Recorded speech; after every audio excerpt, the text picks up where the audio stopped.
사회의 기본 질서 확립이 곧 국가 경쟁력으로 이어지고 신뢰와 배려,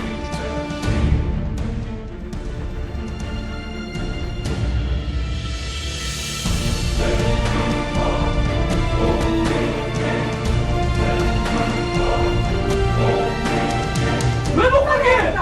내가 몰래 보이는데 이렇게 들어가시면 안 된다고? 어떻게 들어갔어 내가?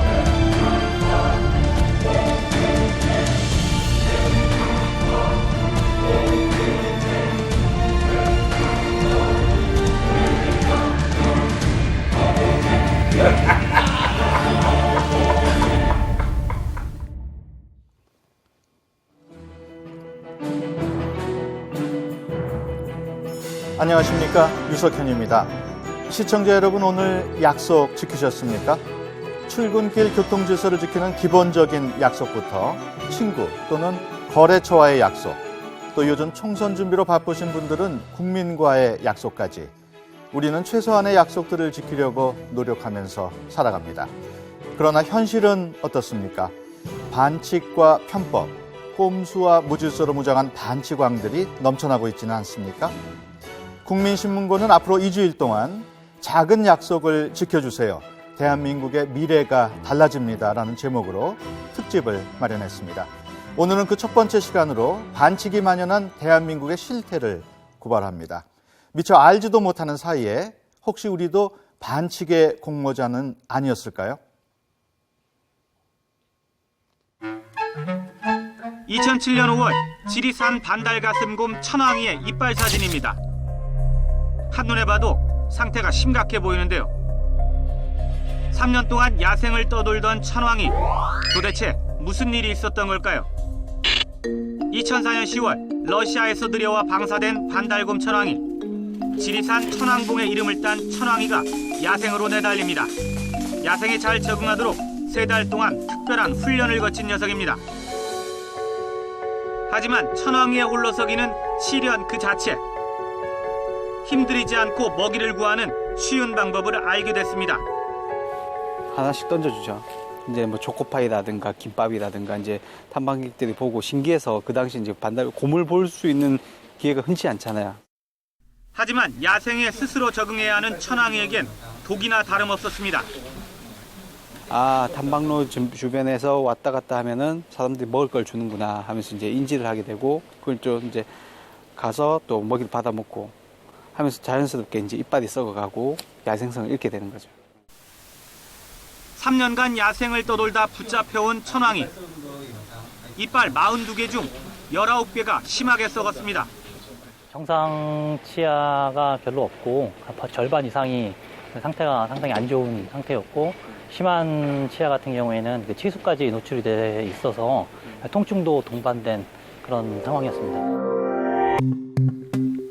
야생동물에게 함부로 먹이를 주어서는 안 된다는 경고를 무시한 사람들 때문에 천왕이는 야생 적응에도 실패하고 몸마저 상한 겁니다.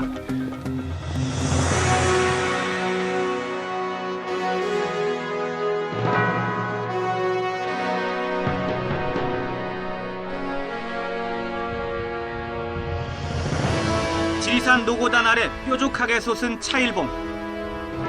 자연 생태계를 보호하기 위해 출입이 엄격히 통제된 곳입니다. 하지만 능선 한가운데로 어엿한 길이 나 있습니다. 가지 말아야 할 곳에서 이미 여러 사람이 반칙을 한 겁니다. 제 뒤로 이렇게 장관을 연출하고 있는 이곳은 지리산 노고단 아래 문수대로 내려가는 능선입니다. 이 안쪽에는 지리산 반달곰을 비롯해서 각종 야생 동물들이 서식하고 있습니다. 되게 중요한 곳인데요. 그렇기 때문에 표지판에는 일반인들의 출입이 철저히 금지되어 있습니다. 자, 이쪽에는 철제 펜스가 만들어져서 사람들이 들어가지 못하도록 해놨는데요. 막상 와서 보니까 이거는 있으나 마나한 시설이 됐습니다. 붉은 철사는 누군가에 의해 잘려나갔습니다. 잠금 장치는 이미 무용지물. 역시 반칙의 현장입니다. 아니 그냥 앉아 계세요. 하나 더 찍어. 수직으로 깎아지른 절벽을 한 여성이 맨손으로 오릅니다. 일행인 남성도 서둘러 뒤를 따릅니다.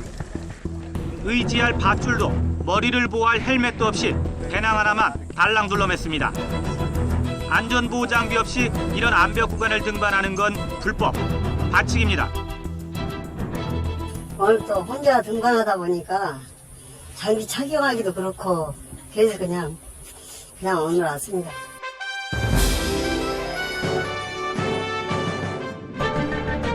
해발 1500m, 설악산 귀태기 천봉 부근에 헬기가 떴습니다.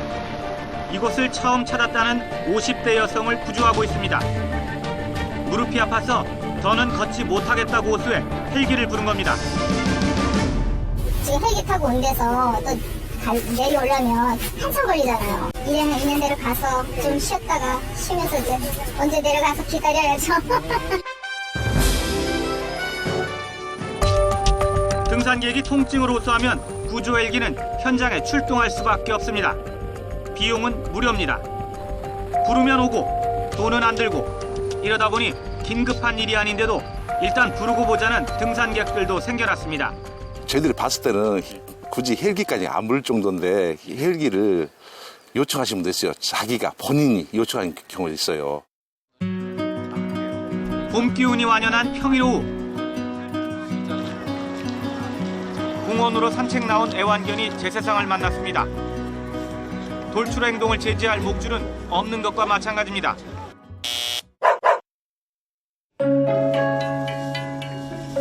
하지만 목줄을 맸어도 이렇게 주인이 손을 놓으면 아무 소용없기는 마찬가지입니다. 나에겐 소중하고 사랑스럽기만 한 애완견.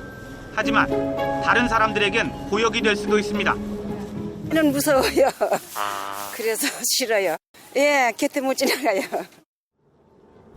수많은 사람이 지나다니는 보도 위, 가족들의 단란한 휴식처인 잔디밭, 그리고 잘 가꿔진 화단 속에도 애완견이 신뢰한 흔적이 고스란히 남아 있습니다.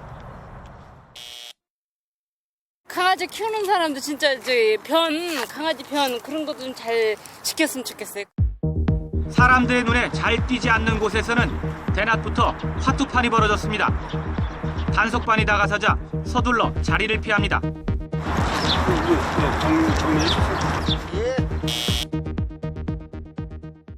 공원 안에서 텐트를 치는 것도 반칙. 저 없는 행위하면 소리를 듣거나 밤에 그러면 문제가 생기잖아요. 하지만 잘 지켜지진 않습니다. 저희 여기서 텐트 치시려면 양쪽 다 개방한 상태로만 저희가 허가를 있어가지고요. 그래요? 네. 추워가지고. 네. 알겠습니다. 시원스레 달리는 자전거. 질주하는 자전거는 아차하는 순간 끔찍한 흉기가 될 수도 있습니다. 언제 돌아설지 언제 멈출지 모르는 아이들에겐 더더욱 그렇습니다. 애기를 이제 이렇게 손잡고 가는데 자전거가 뒤어오니까 사람은 찾지. 이렇게 자전거도 자기가 급하게 못 잡은 거야. 그래서 싫어졌어요. 내리막길에서 속도를 좀 상당히 내시다가 그 속도가 너무 이제 올라가서 이제 넘어지시면서 머리 쪽이 다치시면서 좀 사망사고 발생했죠.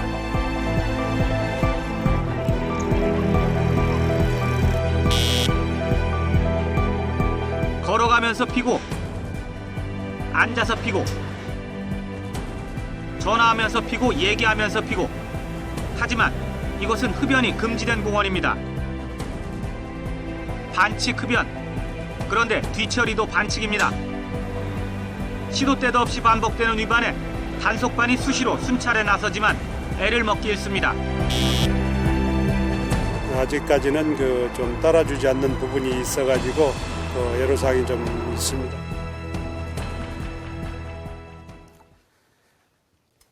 네, 다리가 편찮으신 50대 여성분, 왜 무리하게 산행을 하셨는지 이해가 안 됩니다. 꼭 알아두시기 바랍니다. 구조 헬기는 여사님의 전용기가 아닙니다.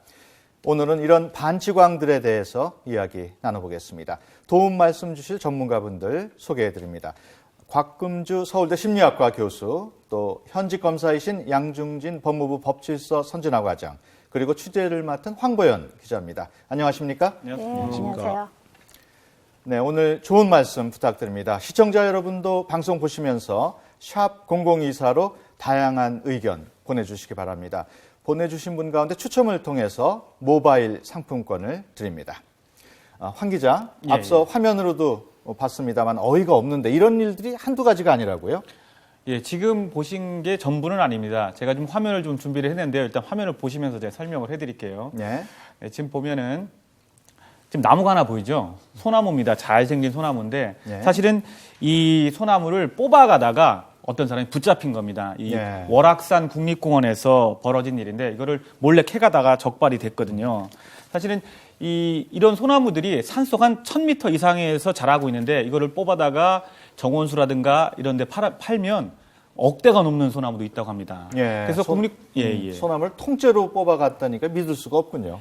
이제 높은 산에 있는 소나무들은 그렇게 크지가 않거든요. 예. 밖에보다 조금 크지가 않기 때문에 작으면서 예쁘기 때문에 가격도 많이 나가고 그래서 몇 달 동안 준비를 해요. 그래서 이 국립공원관리공단 직원들이 저 흔적을 보고서 바로 뽑아가질 않거든요. 죽으니까. 저기 안에다가 위치 추적 장치까지 설치를 해놓고 CCTV로 감시를 해서 결국 적발을 하는 저런 경우도 있었습니다. 예. 또 한 가지 볼까요? 예. 여기는 지금 아까 보셨던 지리산 노고단을 올라가는 나무 계단입니다. 많이 보셨을 겁니다. 산에 가다 보면 저렇게 나무 데크가 많이 있어요. 근데 이렇게 멀리서 보시면 모르겠지만 가까이 보면 저 나무 데크들이 상당히 훼손이 되어 있습니다. 지금 보이시죠? 예. 다 파여 있죠. 왜 그러냐면 이 겨울에 아이젠이나 지팡이 하시고 다니시는 분들이 사실은 저 나무 데크는 이 얼음이 안 얼었거나 눈이 없는데도 불구하고 그냥 아이젠을 차고 아니면 지팡이를 짚고 올라가시다 보니까 저렇게 많이 훼손이 된 겁니다. 저기는 산 꼭대기에 있기 때문에 평지에서 작업할 때보다 공사비가 40%나 더 든다고 합니다. 그리고 공사하기도 굉장히 힘들죠. 사람들이 조금만 더 자기가 좀 불편한 걸 이렇게 벗고 그러니까 아이젠을 벗고서 괜찮으면 올라가 주시면 훨씬 더 좋을 텐데 저런 것들도 반칙이라고 할 수 있을 것 같습니다. 교수님, 이런 반칙들이 있잖아요. 이런 반칙들이 산에만 있는 건 아닌데 이런 반칙들이 우리 사회에 어떤 영향을 미친다고 그렇게 볼 수 있나요? 네, 아까 계단 같은 경우에도요. 처음에 그냥 막대 지팡이로 그냥 툭툭 치고 다녔을 거예요. 쳤는데 그거를 보고 다른 사람들은 또 더 치게 되고요. 결국은 거기가 상하게 되고 그렇게 부셔도 된다 하는 것까지 가게 되거든요. 이게 바로 깨진 유리창 이론입니다. 이거는 처음에 유리창이 금이 살짝만 가더라도 저 금 갔으니까 내가 살짝 깨뜨려도 괜찮겠지? 그리고 깨지게 되고요. 깨져 있었네? 그러면 또 한 번 더 깨뜨리지? 그러다가 지나가는 사람은 저렇게 관리가 소홀하니까 저기는 관리인들이 별로 지키지 않을 거다. 결국은 그 안에 들어가서 범죄까지 일어날 수 있는 거죠. 그러니까 작은 질서가 무너지는데 그 작은 질서가 나중에는 큰 범죄까지도 가게 되는 그러한 경우라고 할 수 있고요. 또 우리가 이 뉴욕 같은 경우에 그 줄리아니 시장이 굉장히 뉴욕을 변화시켰잖아요. 근데 그전에는 엄청나게 더럽고 벽도 더럽고 근데 이렇게 환경을 바꾸고 났더니 범죄가 75%나 줄어들었습니다. 결국은 작은 질서 지키는 거가 중요한 거죠. 양 과장님? 네. 경찰청에서 몇 해 전에 기초질서가 국가 경쟁력이다 이런 캠페인을 한 적이 있습니다. 그 캠페인 내용 중에 설문조사 항목이 있었습니다. 설문조사 내용이 내가 법질서를 지키는데 다른 사람이 안 지키면 손해보는 느낌이 드는가 이런 내용이 있었습니다. 근데 놀랍게도 56.2%의 국민이 그렇다고 대답을 했습니다. 이게 참 놀라운 결과인데요. 깨진 유리창 이론이 이렇게 그 사회 전반에 퍼져 있는 게 아닌가 하는 그런 우려가 듭니다. 두 분 말씀대로 유리창이 깨지기 전에, 즉 큰 범죄가 되기 전에 예방이 필요한 상황입니다. 이런 분들 과태료나 법으로 제재할 수는 있는 방법은 없습니까? 네, 지방자치법에 의해서 지방의회에서 지역 사정에 따라서 조례를 통해서 과태료로 제재를 할 수 있습니다. 하지만 그 제재를 한다는 것이 꼭 그 장기적이고 근본적인 효과를 가져오는 것은 아니라고 생각합니다. 그 대신에 배려라든가 타인에 대한 존중, 또 관용, 포용 같은 사회적 자본을 확충하는 것이 좀 더 장기적이고 근본적인 해결책이 아닌가 이렇게 생각합니다. 아까 제가 설명드렸던 그 과태료 부분 있잖아요. 실제 우리가 다 과태료가 있습니다. 그러니까 제가 아까 그 내용에서는 설명 안 드렸지만 직접 한번 제가 준비한 걸 보고 설명을 좀 드릴게요. 자, 보시죠. 지금 공원이 있습니다. 서울 시내에 있는 공원인데 저 왼쪽에 보면은 지금 젊은 여성이 개를 데리고 나왔어요. 아까도 보셨지만 저렇게 개를 데리고 나왔는데 끈이 없으면 과태료 대상입니다. 5만 원이죠. 그런데 저 개가 끊임없이 돌아다니다가 실례를 했을 경우에 그걸 치우지 않았을 경우에는 또 7만 원의 과태료가 부과됩니다.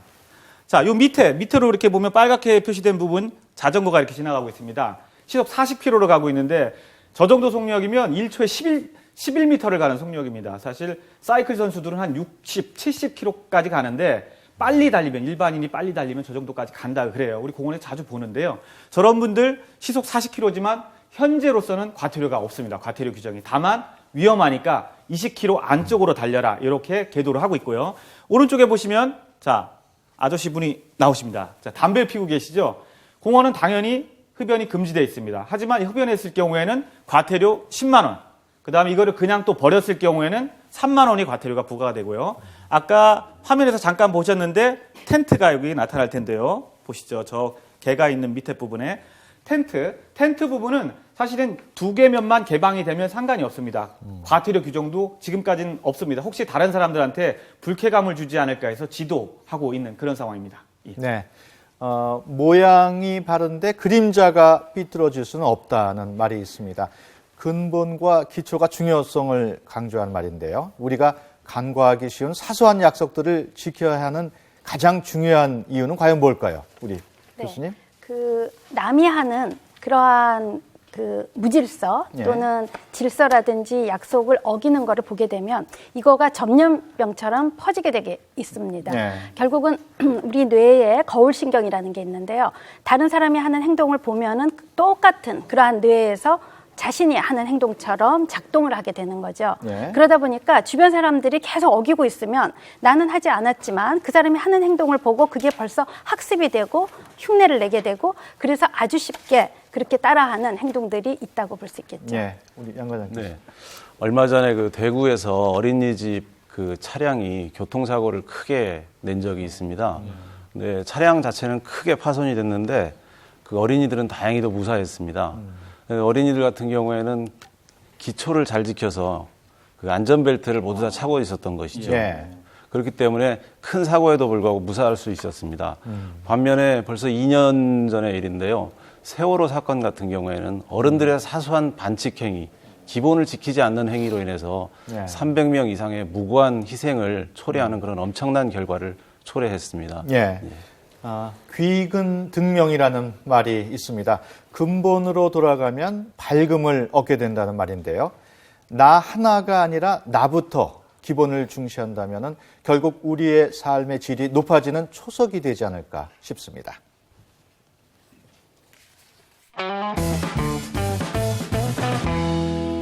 오늘의 신문고 돌발 퀴즈입니다.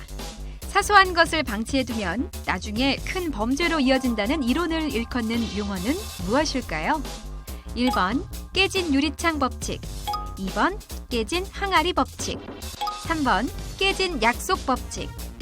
정답을 아시는 분은 샵 0024로 보내주세요. 많은 참여 부탁드립니다. 사소하다고 치부하기엔 반칙이 미치는 여파가 너무나 큽니다. 백문이 불여일견이죠. 일상에서 벌어지는 반칙들 화면으로 보여드리겠습니다.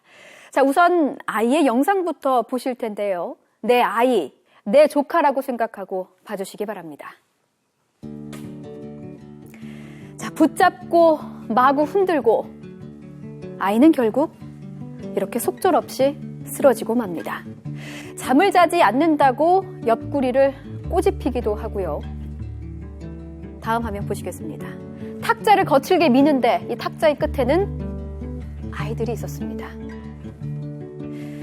자, 손찌검도 예사였습니다. 그뿐만이 아닙니다. 흔들고 마구 때리고 내동댕이 치고 거친 손길들이 이어지고 있습니다. 성인의 힘, 도대체 아이가 어떻게 이겨낼까요? 아이의 목 부위에 상처가 있었습니다. 혹시나 해서 부모가 어린이집 CCTV를 봤더니 이런 장면이 찍혔다고 하네요. 어린아이를 돌보는 보육은 찾아볼 수가 없었습니다. 자, 이번에는 도로로 나가보겠습니다. 자, 여기 오는 검은 차를 좀 주목해 보시죠. 1, 2차선에 아무렇게나 멈춰 섰습니다. 운전자는 성큼성큼 다가오더니 이내 버스에 올라탔습니다. 다짜고짜 운전자를 주먹으로 내리쳤고요. 화가 더 솟구치는 모양입니다. 아예 이번에는 힘을 실어서 발로 내려쳤습니다. 운전자뿐만 아니라 승객의 안전까지도 위협받는 상황입니다. 자, 이번에는 지성의 전당이라는 학교로 가보시죠. 시커멓게 멍이 든 허벅지입니다. 학생이 교수에게 야구방망이로 맞아서 이렇게 됐습니다. 뺨을 하도 맞아서 귀 속 혈관도 다 터졌고요. 입에 재갈도 물리고 손발이 묶인 채 맞기도 했습니다. 심지어 인분까지 먹여서 인분교수라는 잔혹한 별명까지 얻었습니다. 교수님, 사람 위에 사람 없는 법입니다. 이거 완전 반칙입니다. 네, 반칙이 만연한 대한민국의 민낯을 보셨습니다. 그 이유와 해결책은 뭘까요? 두 분 어떻게 보셨습니까?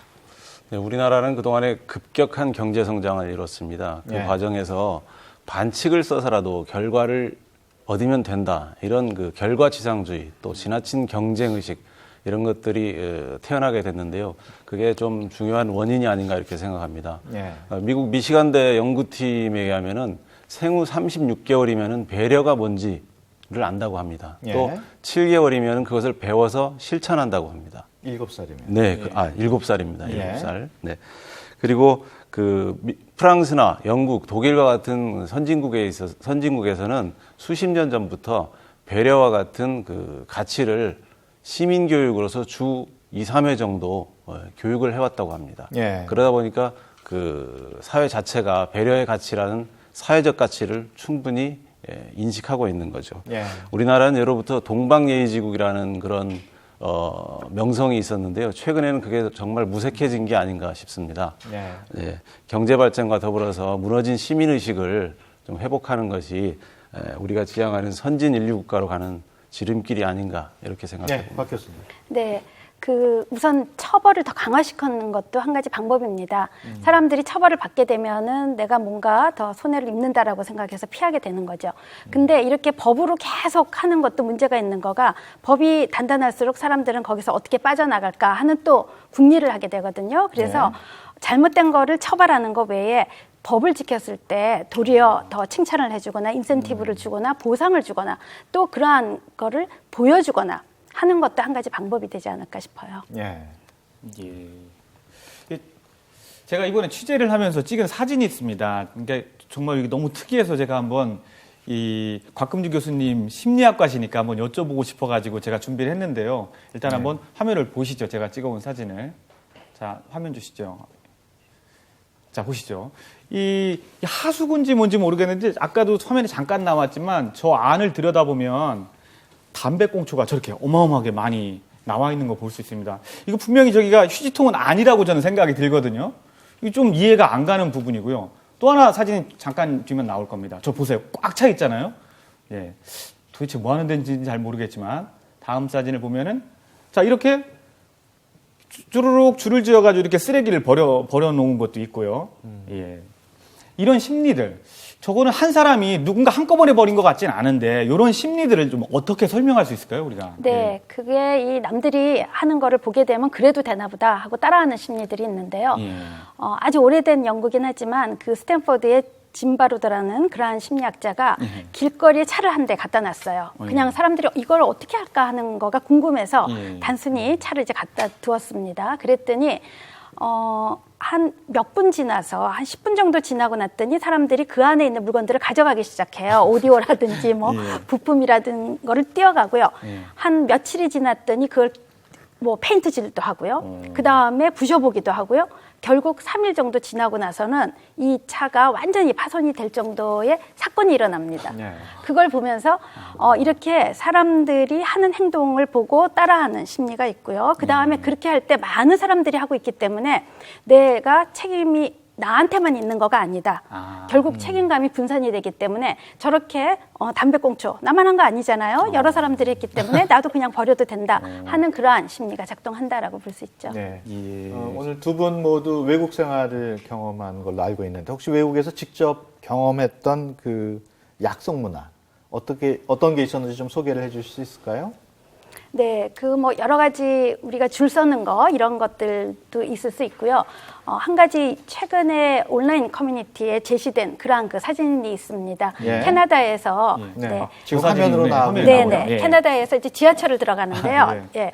이 지하철 그 역에 이제 그러니까 지나가는 게이트라 그럴까요? 개찰구, 네, 개찰구. 예. 개찰구에 예. 고장이 났어요. 예. 그러면 사람들 그냥 들어갈 수도 있잖아요. 예. 근데 이렇게 동전하고 지폐를 쌓아두고 가는 겁니다. 계속 쌓아둔다. 네, 그러니까 지나가면서 누가 그 많은 사람들이 지나가도 이렇게 쌓아두기 시작하는 거를 보면은 외국 같은 경우에는 나 한 사람이 질서를 지키겠다 하는 거가 여러 사람들이 이거를 보고 따라하는 아까하고 반대가 되는 거죠. 예, 네. 진짜 반전. 그래서 그 인간은 다른 사람들을 따라가는 그러한 심리들이 있기 때문에 이렇게 좋은 일들이 해야지 따라간다고 볼 수 있겠죠. 우리 양 과장께서는 어떤 경험을 네. 있으신가요? 제가 일본에서 1년간 생활할 기회가 있었는데요. 정말 일본 국민들의 그 법질서 준수 수준을 보고 정말 깜짝 놀랐습니다.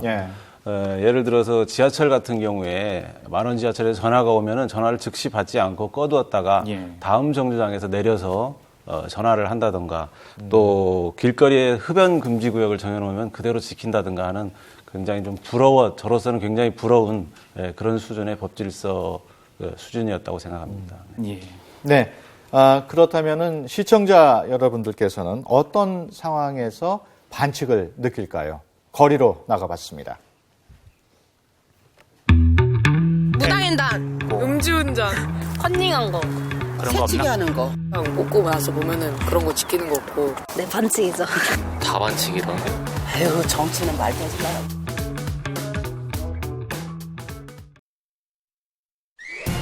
CJ 이재현 회장에게는 징역 2년 6개월과 벌금 252억 원이 선고됐습니다. 조세포탈 251억 원, 횡령 135억 원대 회사 돈을 빼돌린 혐의로 재판에 넘겨진 박재천 코스틸 회장이 징역 5년의 실형을 조성래 효성그룹 회장은 재판에 넘기면서 적용한 혐의의 범죄 액수는 모두 합쳐 7천억 원대에 달합니다. 막대한 조세 포탈과 횡령, 배임, 분식회계까지 무소득 자영업자의 탈루 소득이 1조 원을 넘었습니다. 국세청이 잡아낸 탈세 사례는 빙산의 일각에 불과하다는 지적입니다. 내가 내고 살고 하나를 다 준 거야. 150억을. 줬던 돈을 맞고 먹고 살고 돈 먹고. 나 죽으면 나 죽어. 나 책임질 않을 거야. 빨리 가봐요.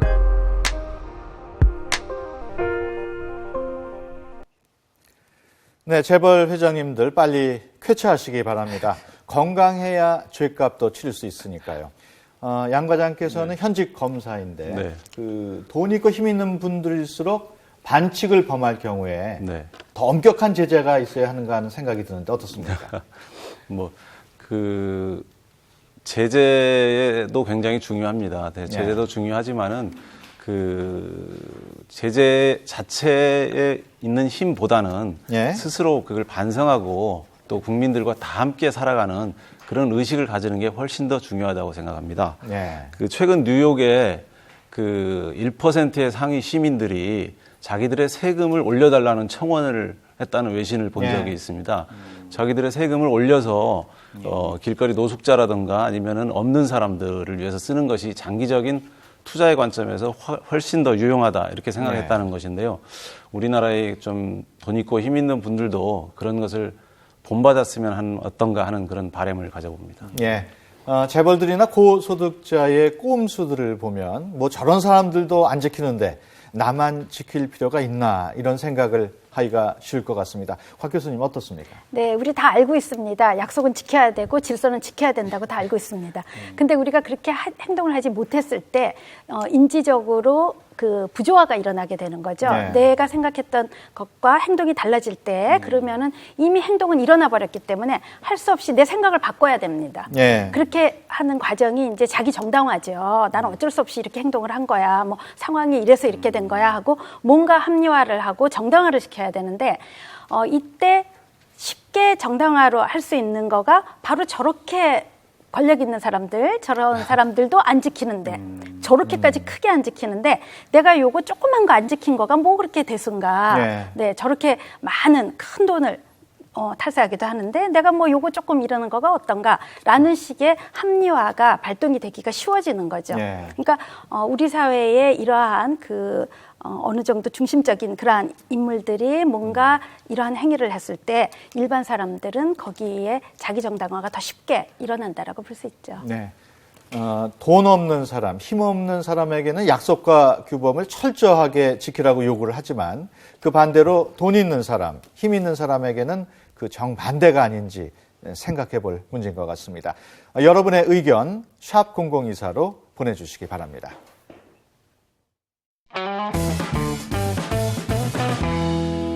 오늘의 신문고 돌발 퀴즈입니다. 사소한 것을 방치해두면 나중에 큰 범죄로 이어진다는 이론을 일컫는 용어는 무엇일까요?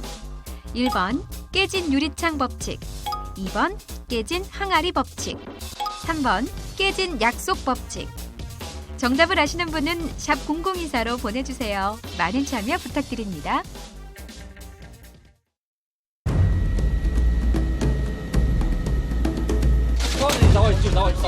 나와. 이게 무슨 짓이야? 좀 보다. 그럼 박살내 버려.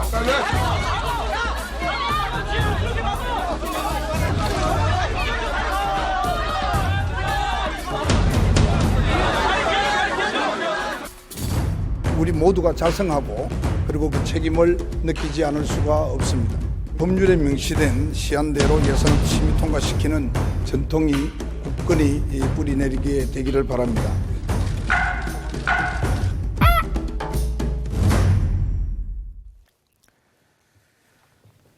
네, 우리나라에서 약속을 가장 안 지키는 분들이 아닌가 싶은데요. 바로 국회의원들입니다. 황 기자, 우리 프로그램에서도 몇 번 다룬 적이 있었는데 구체적으로 좀 설명을 해 주실까요? 예, 국회의원들의 반칙들, 지난번에도 다뤘지만 제가 좀 정리를 한번 해봤습니다. 예. 우선 19대 국회가 2012년 5월 30일부터 올해 5월 29일까지거든요, 회기가. 근데 사실상 지금 선거 기간이기 때문에 지금 국회의 역할을 제대로 못하고 있죠. 선거운동 하시느라고. 예. 최근 3월 달까지 통계를 한번 한국경제연구원에서 낸 통계가 있더라고요. 뭐 국회 하면은 법을 만드는 거니까 법을 얼마나 많이 만들었는지 지금 화면에 나오는데요. 예. 자, 15대 국회에서부터 이거 법을 얼마나 통과시켰는가, 가결률. 예를 들어서 100개의 법안을 냈는데 15대 같으면 73개의 법안이 통과가 됐지만 19대 국회에서는 100개 중에 40개만 통과가 된 겁니다. 예. 법을 많이 못 만들었다는 얘기죠. 그러니까 다른 때보다 훨씬 더 반칙한 게 아니냐 이렇게 비난받을 수 있을 것 같고요. 예. 역으로 한 개의 법안을 처리할 때 너무나 많은 시간이 걸렸습니다. 지금 예. 보시면 알겠지만 이 모래시계 시간이 많이 걸린 걸 표시하고 있는데요. 15대 때는 법안 하나 처리하는데 210일이면 법안이 처리가 됐다고 하는데 예. 19대 국회에서는 법안 하나 처리에 517일이 걸렸습니다. 두 배죠. 거의 두 배가. 2배 이상이. 예, 그렇죠. 그러니까 법안 처리는 굉장히 적게 하고 하나 처리할 때마다 시간은 너무 많이 걸리고 가장 중요한 일인데 이런 일이 벌어졌고요. 예. 두 번째로 국회의원 세비에 대해서도 문제 제기가 있었지 않습니까? 예. 이 대통령, 그다음에 고위공직자들 이 수당은 별도의 어떤 위원회를 만들어서 이렇게 수당을 줘야 된다, 얼마를 줘야 된다 정확하게 규정이 되어 있습니다. 그리고 예. 그 내용을 공개를 하게 돼 있거든요. 근데 유독 국회의원들만 그게 안 돼 있습니다. 국회의원들은 자기네들 입법권이 있기 때문에 그 입법권을 가지고 수당법을 고쳐서 지금은 국회의장이 임의로 정하게 될 수 있고 정하게 돼놨고 이게 30년 동안 이어져 왔습니다. 그래서 예. 깜깜이 세비라고 하죠. 깜깜이 세비. 자기들의 세비를 본인들이 결정하고 내용도 잘 공개하지 않는다. 이 반칙이라고 볼 수 있을 것 같습니다. 예.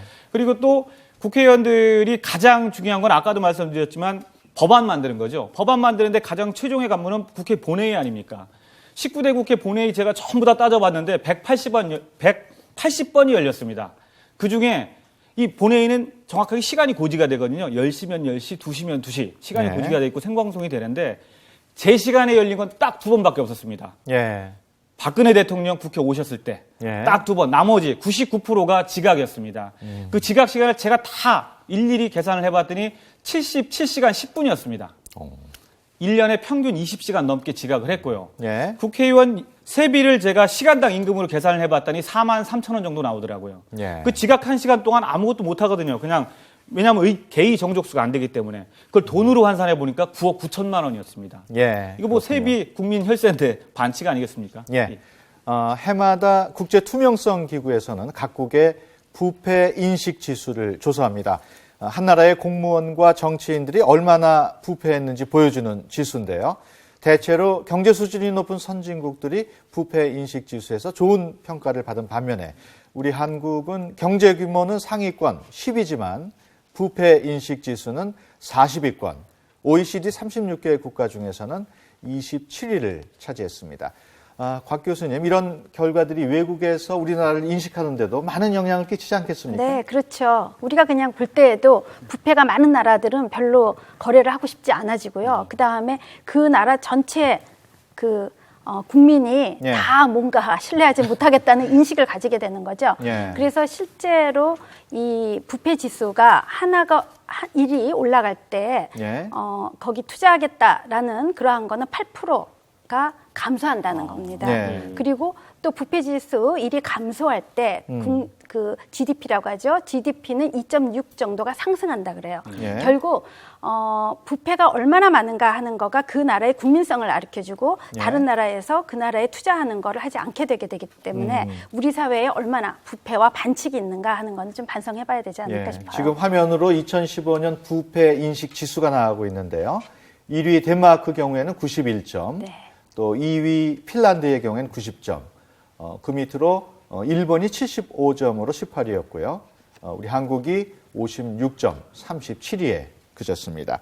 네, 우리 양 과장님. 네, 우리나라가 그 경제개발기 동안에 그 OECD 평균 수준의 그 부패 인식 지수만 가졌다면은 그 매년 1% 가량의 경제 성장을 더 했을 것이다. 예. 이런 조사 결과마저 있습니다. 예. 최근 그 프로스포츠에서 그 선수들의 불법 도박이라든가 아니면은 승부조작 같은 행위가 일어나면서 국민들이 그 자체에 대한 관심이 굉장히 크게 떨어져서 위기의식을 느끼고 있는데요.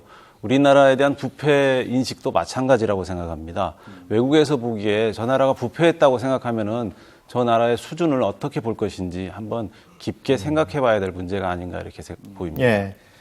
사실 국회의원들은 일하라고 뽑아놓은 사람들인데 폭력국회, 또 지각국회, 일 안 하는 국회로 불린다면은 근무 태만이라고 해도 과언이 아닐 것 같습니다. 이런 입법기관인 국회를 법적으로 제재할 수 있는 방법은 없습니까?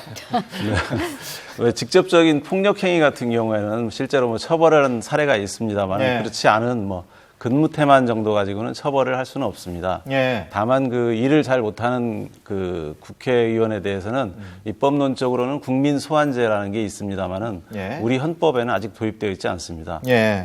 지방자치단체장이나 지방의회 의원 또 교육감, 교육위원 같은 경우에는 주민 소환제라는 게 있어서 임기 전에 그 직무를 정지시킬 수 있는 직위에서 해제할 수 있는 그런 제도 장치가 마련되어 있습니다. 예.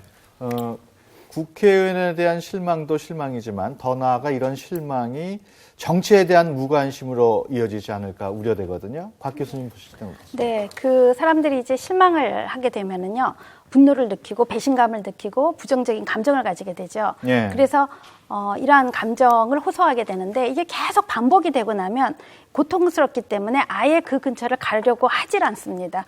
나에게 고통을 준 그 대상이라든지 그 사건 자체를 아예 관심을 가지지 않게 되는 그러한 네. 거가 가장 무서운 병이라고 할 수 있겠죠. 그래서 한 예로요. 지난번에 우리가 세월호가 터지고 나서 국민들이 굉장히 실망을 하게 됐고요. 예. 정부라든지 정치에 대해서 실망을 하게 됐습니다. 그 세월호 직후에 서울의 한 기초 단체장 선거가 있었는데요. 예. 그 투표율이 한 1%대밖에는 되지 않았대요. 예. 그러니까 결국은 관심을 가져지 않게 되는 무관심 병으로 발전한다라고 볼 수 있죠. 예. 우리나라의 만연한 반치광 이야기를 지금 나누고 있습니다만은 만일 약속을 잘 지키고 원칙을 지킨다면 어떻게 될까요? 미소 짓게 만드는 원칙을 지키는 현장들, 안보라 앵커가 준비했습니다. 황량한 사막에도 오아시스는 있는 법입니다.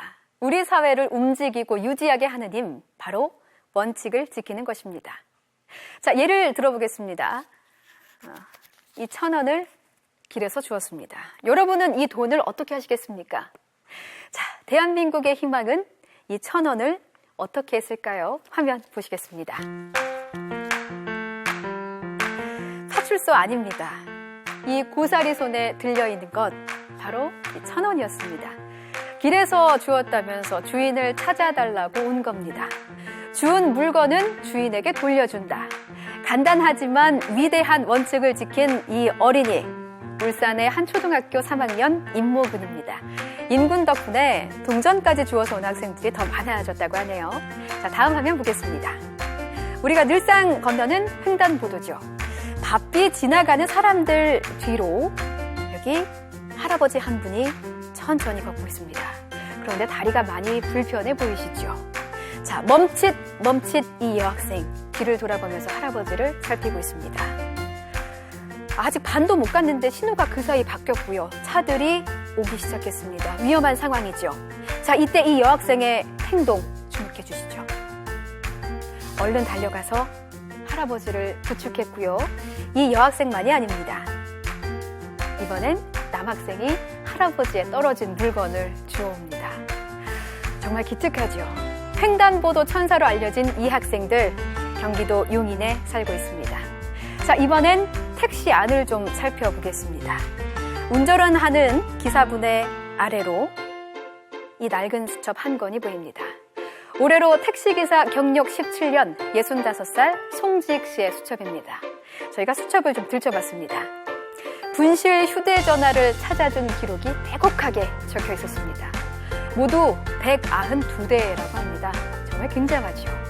여기엔 사연이 있습니다. 예전에 부인이 거액의 현금을 잃어버린 뒤로 남들에게는 상실의 고통을 주고 싶지 않았다고 합니다. 앞으로 뭐든 죽게 되면 돌려주겠다고 결심을 하셨다고 하는데요. 상실의 반대말은 어쩌면 양심이 아닐까요? 원칙과 약속을 지키는 사회, 여러분이 만들 수 있습니다.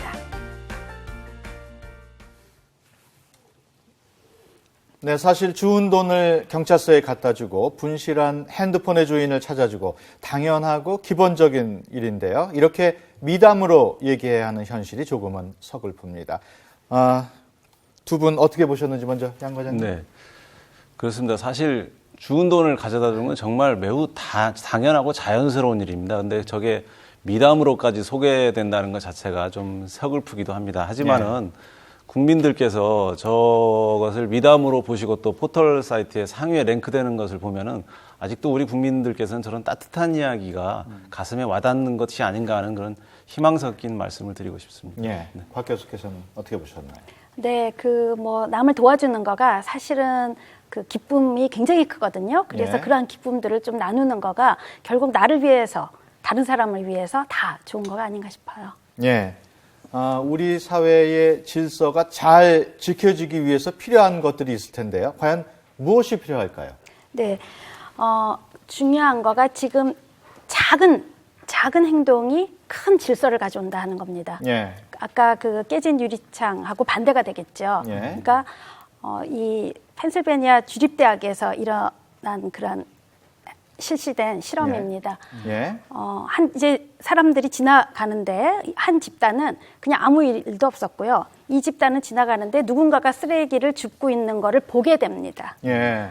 이 한 집단은 사람들이 지나가는데 누군가 쓰레기를 줍는 거를 보게 됩니다. 예. 그런 다음에 이제 자기 차로 갔어요. 자기 차에 갔는데 차에 우리 왜 전단지가 쫙 끼어 있잖아요. 예. 그런 식으로 차에 전단지가 끼어져 있는 거를 보고 이 사람들의 행동이 어떻게 달라지는가 하는 거를 한번 실험을 해봤습니다. 예. 그랬더니 그래프에 나오는 것처럼요. 예. 참여자가 쓰레기를 버린 확률이라고 나오거든요. 참여자가 지금 이제 지나가는 쓰레기를 버리는 거를 본 집단이 지금 30%입니다. 예. 그러니까 남이 버리는 걸 보게 되잖아요. 그러면 예. 자기도 가서 자기 차에 있는 그 전단지를 그냥 확 버려버리는 거예요, 밑에다가요. 예. 근데 남이 쓰레기를 줍고 있는 거를 보게 되면 가서 자기 차에 있는 전단지를 버리지 않는다는 거죠. 4%밖에 안 나왔다는 겁니다. 예. 결국은 남이 어떠한 그 쓰레기를 버리고 질서를 어긋나는 거를 보게 되면은 따라하게 되고 남이 착한 행동을 하게 되는 거,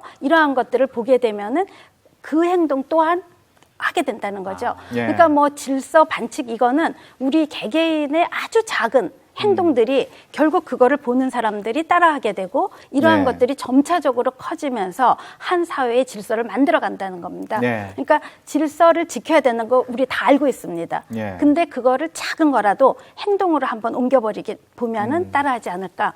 아까 그 행길을 건너가는데 그 아저씨가 지나가는 거를 한 여학생이 가서 도와주잖아요. 그걸 보고 딴 남학생이 또 가서 도움을 주게 되고 결국은 작은 깨진 유리창이 범죄를 가져오는 거하고 역으로 도와주는 거가 필요하지 않나 싶습니다. 네, 작은 질서, 약속의 무게에 대해서 다시 한번 생각해 본 시간이었습니다. 오늘 도움 말씀 주신 세 분 고맙습니다. 감사합니다. 네, 여기서 오늘의 퀴즈 정답자 공개해 드리겠습니다. 사소한 것들을 방치해두면 나중에 큰 범죄로 이어진다는 이론을 묻는 질문이었는데요. 정답은 1번 깨진 유리창 법칙입니다. 지금 화면 하단으로 정답자 나가고 있습니다. 참여해 주신 분들 고맙습니다.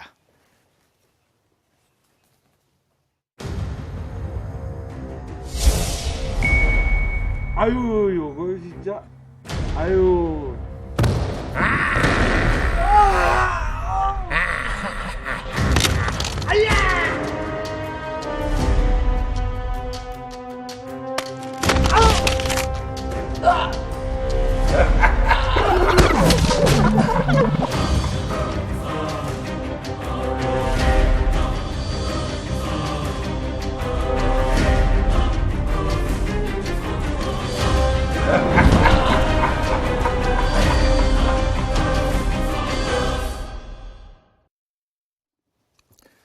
누구나 약속하기는 쉽습니다. 그러나 그 약속을 이행하기란 쉬운 일이 아닙니다. 작은 질서, 작은 약속을 소중히 여기고 지키는 분위기를 만드는 것이야말로 대한민국을 따뜻하고 아름답게 바꾸는 첫걸음 아니겠습니까? YTN 국민신문고, 저는 다음 주에 뵙겠습니다.